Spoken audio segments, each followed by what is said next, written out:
Olha, eu acho que no Brasil as coisas funcionam mais ou menos o seguinte. Aliás, não funciona, né? O Brasil é um país programado para não funcionar de uma maneira geral, né? Tanto é que nós estamos vivendo esses problemas aí eternos, né? Saúde, educação, transporte, mobilidade urbana. Isso, desde que eu sou menino, existe problema de saúde, pessoas morrendo nas filas de hospitais, educação nossa é um lixo, enfim.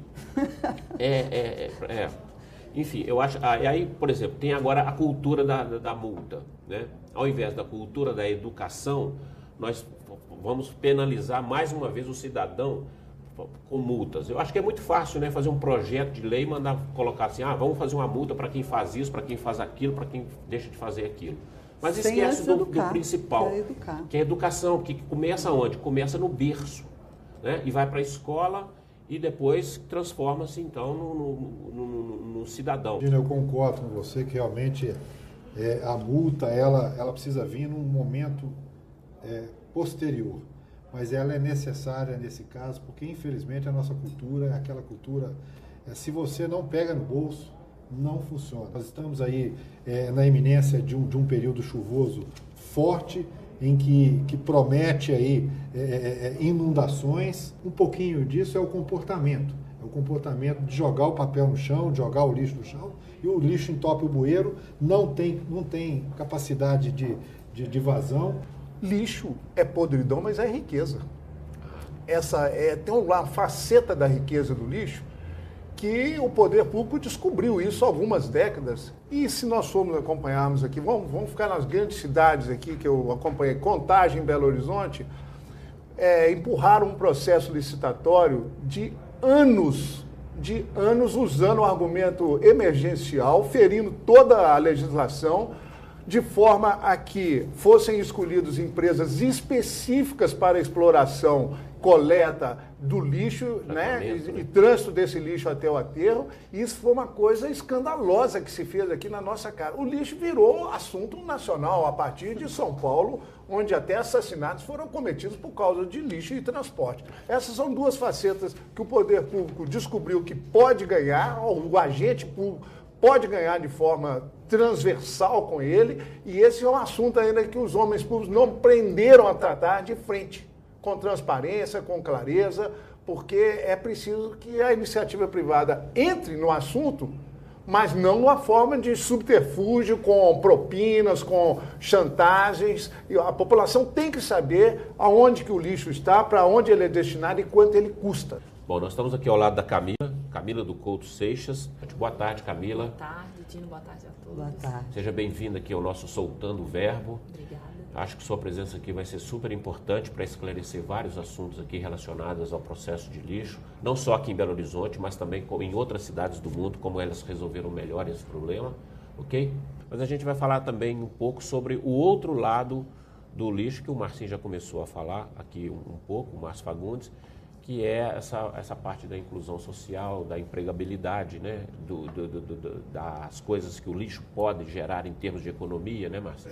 Mas eu estava resgatando o problema legal da exploração do lixo aqui nas grandes cidades, principalmente, que adotou-se de uns tempos para cá, né, de mais de década, a questão da licitação emergencial.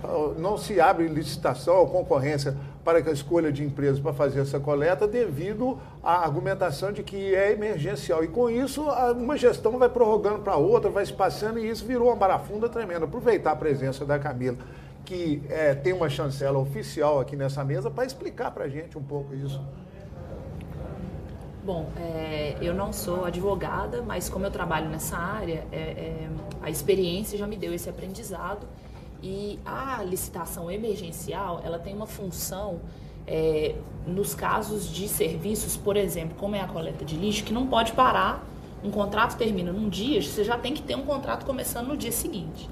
Então, essa é uma questão complicada porque abre margem para comportamentos que não são adequados por parte do setor público, se você não se prepara e se programa, se planeja para a gestão desses contratos. Exatamente. Então, se você tem, por exemplo, em momentos de troca de governo, quando troca todas as equipes da prefeitura, por exemplo, e quem entra não tem conhecimento dos contratos, dos prazos, e até essas equipes entrarem no eixo, acaba que os prazos vão passando, e aí você tem que fazer uma licitação. Você não tem uma licitação, é um processo longo e demorado, porque justamente você tem que seguir esses prazos legais que garantem a transparência, a confiança, a confiabilidade de todo o processo. Então, quando você não tem esse tempo, você tem que abrir o espaço para uma licitação emergencial, e aí você não faz uma licitação e contrata uma empresa específica. Eu fico horrorizada com a quantidade de plástico que eu acumulo e como que eu gero lixo. E principalmente com essas embalagens descartáveis, então isso é um horror. Existe algum programa de educacional para o povo? Você tocou num ponto aí que eu acho que o mais importante em todas as políticas de gestão de resíduos. A educação ambiental, nesse caso, no caso de lixo, né? Ela não é uma política que acontece uma vez e para, não é uma ação que acontece uma vez e para. Os países do mundo que estão mais avançados nessa área de gestão de resíduos, eles nos mostram que a educação ambiental é uma coisa constante e permanente e que não para nunca. Porque as pessoas esquecem, o ser humano é assim, não adianta fazer uma campanha e parar. Tem que ser uma coisa continuada. E ela começa nas escolas. A gente tem, por exemplo, lá na Agência de Desenvolvimento da Região Metropolitana, uma cooperação técnica com o Japão. E por causa dessa cooperação técnica, a gente tem muito contato com a realidade japonesa. Vem técnicos do Japão para o Brasil, para a gente dar treinamentos para os técnicos da região metropolitana. Vão técnicos brasileiros para o Japão. E o que a gente observa lá é que a educação ambiental está dentro da grade curricular das escolas, e ela acontece também a todo momento, assim, para a população inteira. Por exemplo, no caso das escolas, das crianças, né? Todas as crianças japonesas, elas já visitaram uma estação de água, uma estação de esgoto, uma estação de tratamento de resíduos. Essa questão do tratamento do lixo, ele está dentro das matérias. E o dia a dia, a própria escola ensina. A escola faz coleta seletiva, faz segregação diferenciada. Você tem campanhas locais nas comunidades, nos bairros, onde uma vez por mês, uma vez a cada 2 meses, a população se junta, é como se fosse um dia D de limpeza. E eles fazem um mutirão de limpeza ali na região. Isso parece muito distante, né, da nossa realidade, mas é isso que tem que fazer. Foi feita uma pesquisa recentemente por turistas que classificaram as cidades mais sujas e as mais limpas do mundo. São cidades, obviamente, turísticas, né, de cunho turístico, de caráter turístico. E Tóquio foi considerada a cidade mais limpa do mundo, já que você está falando em Japão.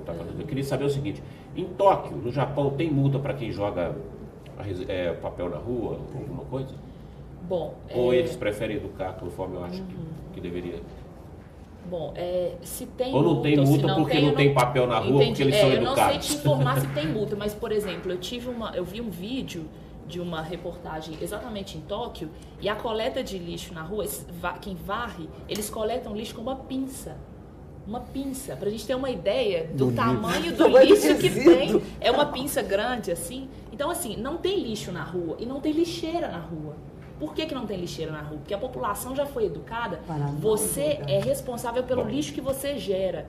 Em relação a essas políticas de inclusão dos catadores nos sistemas formais de coleta seletiva, Minas Gerais e Belo Horizonte está aí, é uma referência no Brasil nessa área. Tem um ranking das cidades mais sujas e mais... Vamos falar para os nossos telespectadores. Bombaim, na China, é a cidade... Na Índia, é a mais suja do mundo, né? Depois vem Marrakech, no Marrocos, Punta Cana, na República Dominicana, aqui perto de nós, Bangkok, na Tailândia, Hanoi, no Vietnã. Tem Buenos Aires também, está aqui pertinho de nós. É a sexta mais suja. O Rio de Janeiro também está nisso. Atenas, na Grécia, um povo civilizado onde você estudou. Até isso. E Rio de Janeiro, a 9ª cidade mais suja do mundo. A 9ª, pensei que fosse. Depois Bruxelas, na Bélgica, que também se esperava um povo civilizado e que não produzisse tanto lixo assim, né?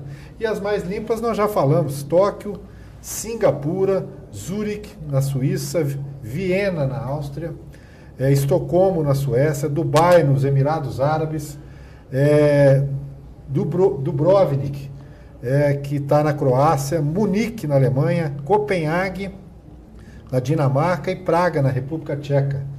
A gente estava conversando aqui nos bastidores e o Márcio falou de uma coisa muito importante, que o lixeiro, o catador aqui do lixeiro, né, que nós chamamos, ele faz muito barulho, né? Nós sabemos que eu, por exemplo, às vezes 1h30 da manhã eu acordo com o barulho do lixeiro, né? Eles passam e fazem uma festa. Tem gente que gosta e tem gente que não gosta disso. Por que o lixeiro Belo Horizontino é tão barulhento? Eu acho que eles trabalham com alegria, não sei, né? Mas olha, Camila, eu queria saber o seguinte, nós falamos das cidades do mundo, onde entra o Rio de Janeiro. Mas aqui no Brasil, qual que é a cidade referência? A mais suja é Salvador. Belo Horizonte, felizmente, não está entre as mais sujas, Belo das Horizonte primeiras. é uma cidade imunda. Você Sim, mas encontra de ainda tem camisinha piores de do que Vênus, elas. o lixo orgânico, Pois é, um absurdo a guimba de isso, né? cigarro, as pessoas só faltam mijar pela janela. Márcio, Tá? eu Desculpa a queria palavra, mas saber, as pessoas só eu queria faltam saber da fazer Camila. xixi pela janela. 46 anos, eu sinceramente, eu nunca vi Belo Horizonte tão sujo. Igual tá Eu tenho hoje. 46 anos. Deixa eu acabar minha pergunta para Camila, faz favor. É o seguinte, Camila. Qual que é a cidade referência de limpeza? Sujeira? Nossa, eu estou horrorizada com o que o Márcio falou aqui, porque felizmente eu vejo lixo, mas não cheguei a ver tanta coisa assim. Vejo muito papel, cigarro, essas coisas todas. Bom, eu não tenho um ranking aí de cidades brasileiras mais limpas, mas eu acredito que no sul do Brasil a gente Gramado tem é a algumas cidade. experiências. Parece na- Curitiba não seria Porto o Alegre exemplo que já está em também exemplo é uma de tudo. cidade limpa, né? A Camila está falando de PPP. Eu já tenho um certo preconceito com PPP, porque toda vez que alguém fala comigo no Brasil de parceria público-privada, tá, de certa forma, é o Estado se omitindo diante de suas responsabilidades. Eu trago isso comigo, eu acho que a parceria público-privada, de certa forma, ela acaba privilegiando o privado em detrimento do público e ela se omite diante de suas responsabilidades. Então, o que eu quero saber de vocês, o que vocês Mas pensam tem disso? funcionado, tem funcionado. verdade, Infelizmente, sem tem falar das funcionado. calçadas, E né? se não fosse isso, Márcio, o que seria?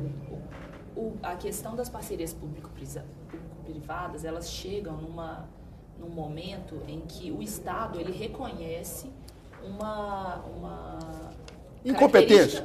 uma característica que o setor privado tem que o Estado não tem. Em nenhum lugar do mundo o Estado tem, que é a capacidade de inovar tecnologicamente. Você precisa de muito investimento nessa área e o setor privado ele é mais dinâmico para isso.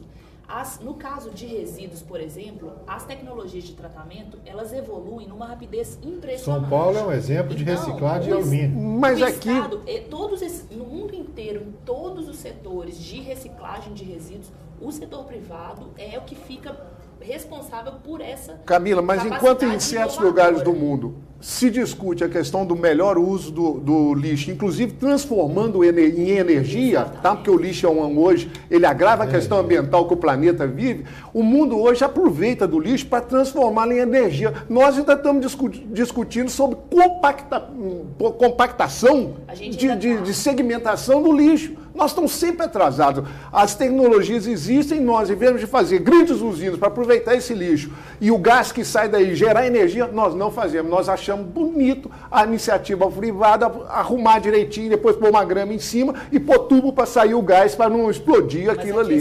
Então nós estamos sempre num raciocínio primário frente ao que existe no mundo.